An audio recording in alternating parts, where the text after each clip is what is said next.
Good morning, y'all. It's Lippy with Gemini Homestead. Look what I got here. Some good friends of ours, Stringfield Ridge Farms, has a Nanking cherry tree. And they were exhausted. I think they picked a couple of 5-gallon buckets. And they offered some pickings. So Buddy went over there yesterday, mid-morning, misty raining, and he picked about 1.5 gallons. He thinks close to 2 gallons. I'm going to say 1.5 gallons to 2 gallons. So while I was doing a meatloaf video, I went ahead and I rinsed them and I put them on the stove with about 1 cup of water. That's not a true measurement. It was not more than that, but let's just say 1 cup of water. Put it on about a medium heat and I just let them simmer, and I stirred occasionally for about an hour. Just letting them simmer. You don't want it really popping. If the fire's too hot, turn it down, because what you want to do is allow them cherries to burst. Okay, now they are, they do have seeds. They're not like pitted. But that's when you strain. Now I strained the juice after an hour. I strained it in a colander with cheesecloth. And then as it would cool down, I would squeeze the juice out. And I did that twice to make sure all the pulp, any pits, anything like that was free from the juice. And I ended up with 1/2 gallon of juice. So I'm gonna put this to the, I'm gonna put it in the fridge because I'm gonna do something else with this, but we're working on cherry jelly right now. So let me get this in the fridge.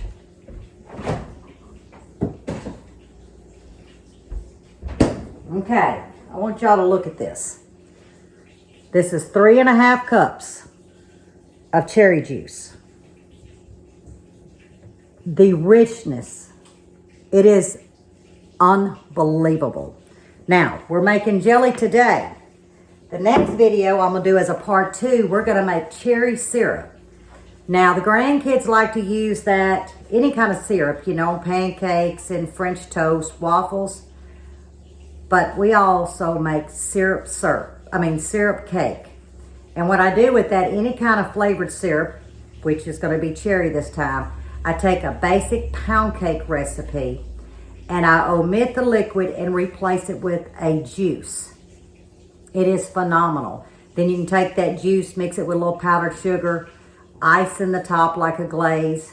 It is absolutely delicious. But right here we've got 3.5 cups of juice, okay? And I'm gonna go down the list of what you're gonna need. You're gonna need about 1/2 tablespoon of butter. You're gonna need 4 cups of sugar. Now I measured all this so y'all could write this down. 4 cups of sugar. You're gonna need 1 box of powdered pectin, okay? 1 box. Now they do make this in sugar-free for the ones that can't have sugar. And I really don't know what you would replace this with. I don't do sugar-free, but I have seen sugar-free powdered pectin. But it's 1 box. Now this is where I do my jellies and jams, very different from others. When I grew up in Louisiana, we always called a little something extra lagniappe. So everything that I do, I add a lagniappe. So what I do is I keep a little container of the powdered pectin in this.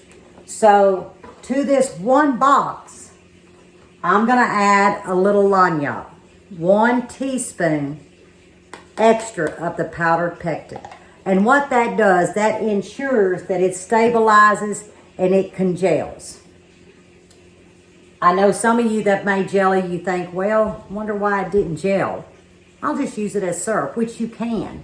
But if you want to ensure that your jellies do set up, if you add 1 extra teaspoon, it's like a no-fail, okay? So that is the basis for making the jelly. 3.5 cups of your liquid juice, 4 cups of sugar, 1/2 tablespoon of butter, 1 box, plus 1 teaspoon of powdered pectin, okay? Now I'm gonna turn it around and I'm gonna show you the next things that you're gonna need, to making jelly. I'm sure a lot of you can make jelly, but hey, I may find someone out there that has never made jelly. So I'm gonna take the time to show you what all that you need to make it all come together. Okay, I'm not sure you can see, but I'm gonna hold everything up. You're gonna need a ladle. Now it doesn't matter what kind, but because I'm using small jelly jars, I'm gonna use a smaller ladle. So you're gonna need a ladle, you're gonna need a funnel, you're gonna need your jar lift, okay? And make sure when you're operating one of these, people have a tendency to take this and think it's the handle because it's wide. Your handle's always going to be the square base. Just saying, some people don't know. That's all I'm trying to do. And you're going to need a debubbler. Now, you mainly need a debubbler when you're doing things such as vegetables, jams that actually has the fruit. But also with jellies, I don't know if you've noticed, even in the store, if you open it, you'll see little air pockets. But you don't think anything about it. I use a ivory chopstick. Now you can use, really, I think they have a debubbler plastic stick looking knife thing, or you can use a knife. I just use a ivory chopstick. It works great. Then you're gonna need jars. Now, I'm not sure how many jars this is going to make. I'm thinking I'm going to get about 6 or 7.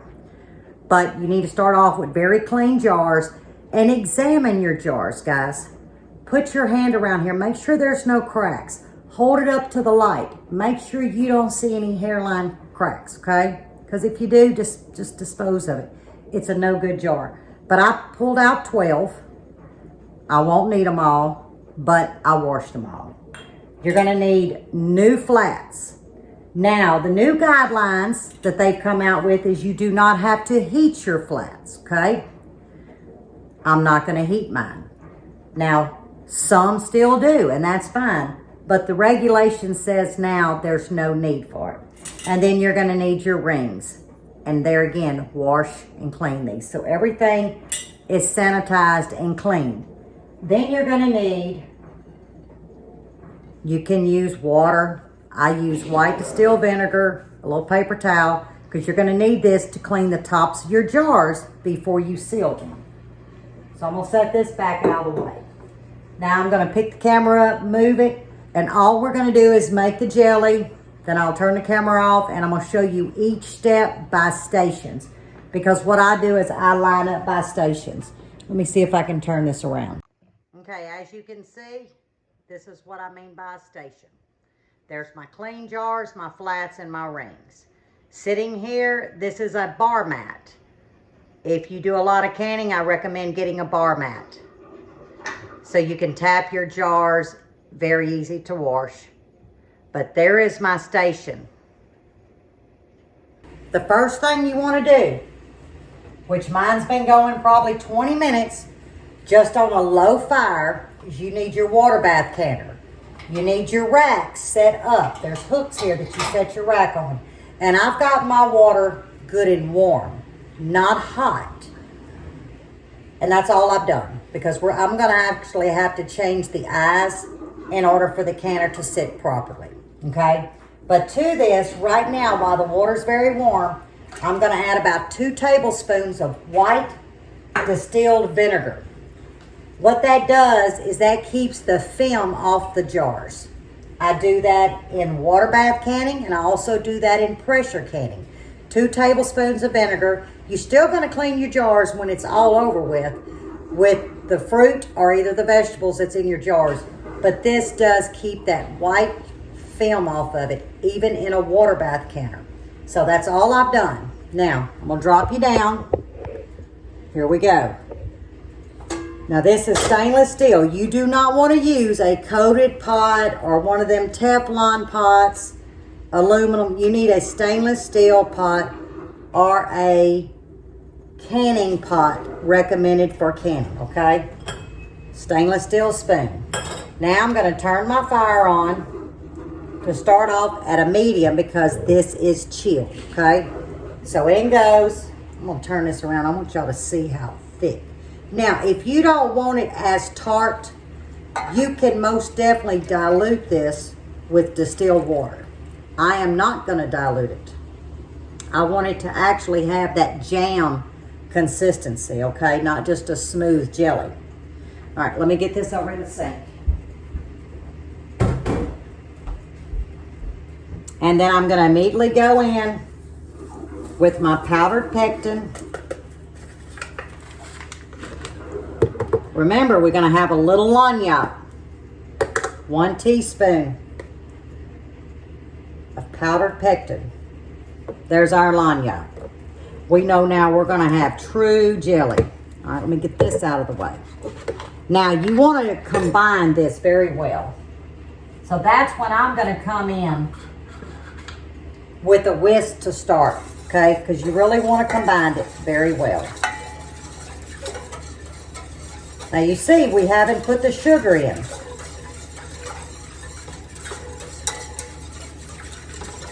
All right. That looks good and combined, but I am going to continuously use my whisk for a little while. Okay, what we're going to do is, now I've moved it up, it's about a 7, okay? What you want to do is you want to stir pretty constantly. You want to bring it up to a boil, but not just a boil that you can stir down. You want to bring it to a boil that you cannot stir down. That's when we're going to add the sugar, okay? But I'm going to walk you through each step, that way you're not lost. Now, I've got it good and combined. I'm going to come in with my butter. And what that butter's going to do is that's going to help keep the froth off. If you didn't add the butter, you would have a lot of froth. And you would have to skim, which you're still going to have a little. Now, it's up to you if you want to can your jelly like that. Let me raise you up a little bit. I choose to skim that off. I want a clear gel to set up. But that butter does help about 90%. So if you can, try not to forget the butter. It's really going to save you a lot of time. All right, I'm going to cut the camera off. Once I get this to that boiling state, and I'm going to look at the time, which time really don't matter, but some of you may ask, then I'll bring you back and we're going to go to the next step. But the camera's going to stay on this so you get a good visual of what you're looking for.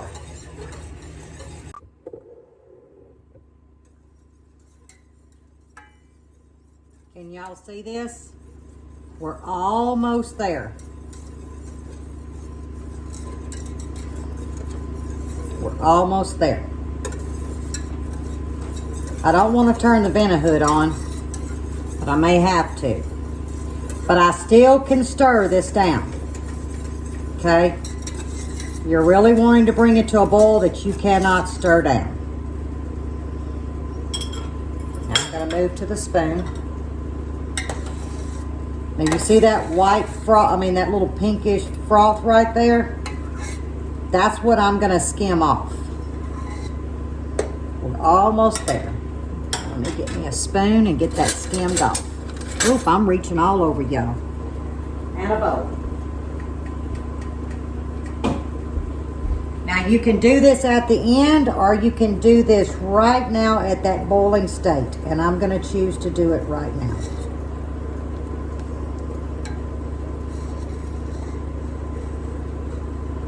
But I don't want to turn the camera off because I want y'all to get a visual. There we go. Now my daddy would take this just like this, and he'd let it cool down, and he would pour it over a piece of cake or something. I'm not going to do that.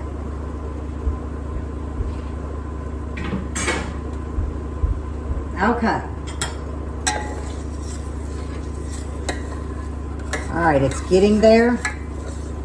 I can't stir the bubbles down, even with a large spoon. Okay, now we're going to go in with the 4 cups of sugar, okay? Now, what you're going to do is you're going to bring this back up to a boil. And when it comes to a boil, you're only going to boil it 1 minute and then take it off the heat. You want to get it good and combined.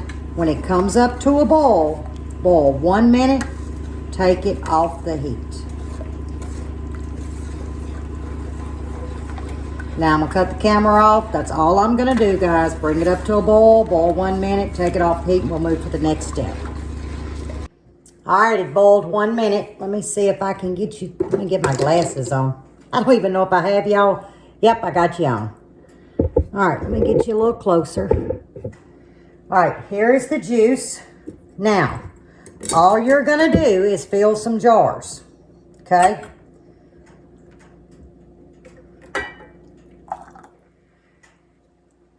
Now, I'm not gonna sit here and do all of them with you. Now, I do see where I've got to skim some more, see? So I'm gonna take that just like this. Get that off. I've got a little plate here.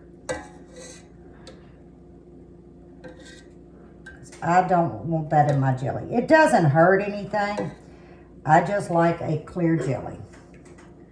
Just gonna throw it right there.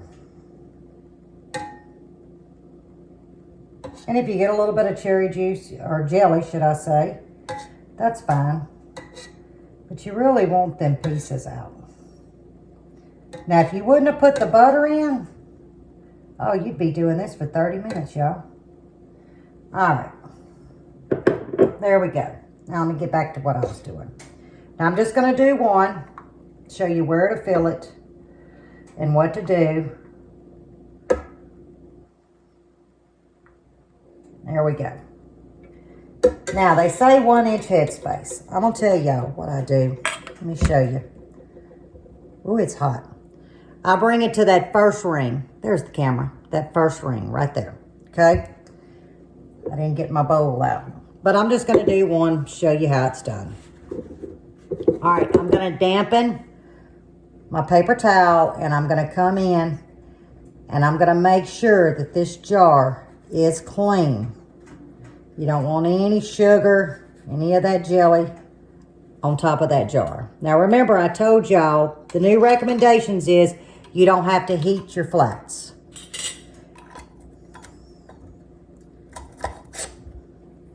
Whoops. This is hot. I don't have my rag. Let me see. I got a rag right here. Y'all see, I'm not going to cut this camera off, but I am going to go get me a rag when I do. Okay. Now, since we're water canning, not pressure canning, you want a tight grip on that, okay? Not too tight, but you want a tight grip. If you were pressure canning, and that's in another video, I'll do some, you'd want it just finger tight. But that's one. I'm going to get the rest of them, and I'll bring you to the next step. Guess what I forgot? So, hey, we got one that didn't get debubbled. Had this sitting here, and I guess I didn't see it when I did this with the jar. And I'm just gonna tap. Like I say, this is really not necessary with jelly, but I like to do it because I just don't want to see a little air pocket. So, I want to show you guys that. There you go. Okay, our water is hot. Now, when you drop them jars, I would recommend having a tea kettle of hot water because you need 1 inch to 2 inches above those jars. Now, I pretty well know that my mark of water is halfway between this notch and this notch when I'm dealing with half pints, okay? And with the altitude that I'm in, 0 to 1,000 of altitude, you want a water bath 5 minutes. But you don't start that count until after it gets to a rolling boil. Then it's 5 minutes if you live 1,000 or below altitude. Above that, you would need to go 10 minutes. And that's for half pints or pints. So, I'm going to get my jars in. And you definitely want to stagger them so they sit evenly. So you see what I've done. I'm crossing. Then I'm going to come in with one in the middle. And let's see, where do I need to put this one? Let's put it right here. Let's do this. Whoops. We're going to go 3 and 3. There we go. Now I'm just going to drop these down. And I'm sitting right at 2 inches, okay? Like I said, we're not going to start the count until it comes to a rolling boil. And then we'll start the count at 5 minutes. Then I'll bring you back and show you the last step. All right, while I was waiting for this to come up to a boil and we're almost there, I washed up the dishes. So all that's clean. But I wanted to let you guys know, back when I lived in Louisiana, and I was born and raised in Louisiana, I just moved to Kentucky November of 2020. The end of October, 1st of November. And in our area, you didn't have apple trees. You had pear trees. My grandkids loved apple jelly. We loved apple jelly. And the reason why I'm sharing the story with y'all is you may be in an area where you can't get cherries. You know what I would do? I would go buy 100% pure white apple juice. You know, they have that little peach apple and mango apple. No, I'm talking about just pure apple juice. There again, no additives. It's pure, it's concentrated. You can do the same thing with grape juice, white grape juice. So don't think that you can't make jelly because you don't have a cherry tree or you don't have an apple tree or whatever tree. You can also make strawberry jelly. That's easy. You can now buy strawberry nectar, strawberry juice, without water, undiluted, no additives. There's your juice. So really all you're trying to do is get the juice to achieve making the jelly. I just thought I'd share that with y'all because some may say, well, I can't make this recipe. I don't have cherries. Well, I don't like cherries. I'd like apples, but I can't grow apples. You can go to the supermarket and you can buy you some juice. All right, we're at a boil. So I'm setting for 5 minutes. In 5 minutes, we're gonna pull these jars out. But I just wanted to share that. While I was washing dishes, I was thinking, you know, some people may say, well, I can't do this. You can. You can make jelly all day long. And one of them canisters is what, $3? Look how many jars you can make. Matter of fact, I said we'd get 6 to 7, didn't I? We got 6 half pints. Okay, y'all, we are done. I don't know if y'all can see this.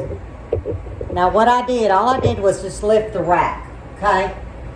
And I do this for about 30 to 45 seconds. And the reason why that I do that is because I don't want to shock. It's cool in here with the AC. It just come out of hot water. So by allowing half the jar to sit in the hot water and then cool air coming around it, it's going to save you from something cracking, okay? And that's why I wanted to pull the camera on when I pulled it up. You see, I've just kind of let it sit there. Why I popped my gums. All right, now I'm going to pick this up, lightly tilted to get the water off. I'm going to bring you down where you can see everything I'm doing. And I know y'all are hearing that squeak again.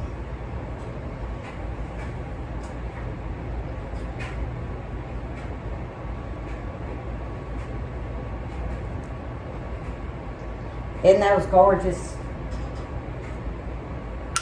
Oh, I already heard a pop. I want y'all to look at that.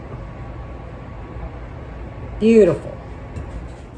All right, I need to line these up. There's a certain way I want to line these up.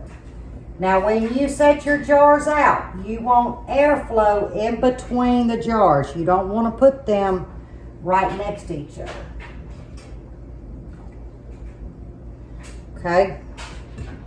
I'm leaving the camera on so I want you to see what I'm going to do. All right, last jar. 6 beautiful half pints of cherry jelly. Okay.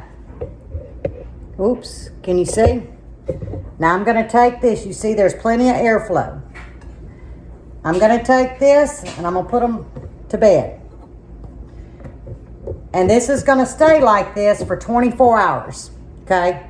Before I wipe the jars, take the rings off, and write on there what it is. Because I do remove my rings. That's so if there is a false seal, I'm going to see it.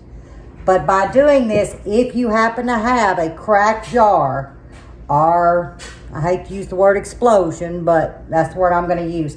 This is going to prevent the glass from going everywhere. So this is just something that I've always done. I'll lay these mitts here. And there you go.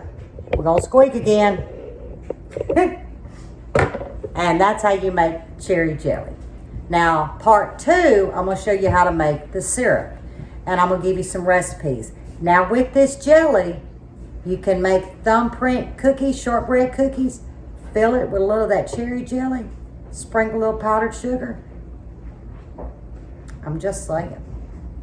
Some good stuff, y'all. But I got to get some coffee. My kitchen's clean, but the dryer's fixing to call my name. And then I got to go get the last coat of paint on my bathroom cabinets. So, until next time, God bless.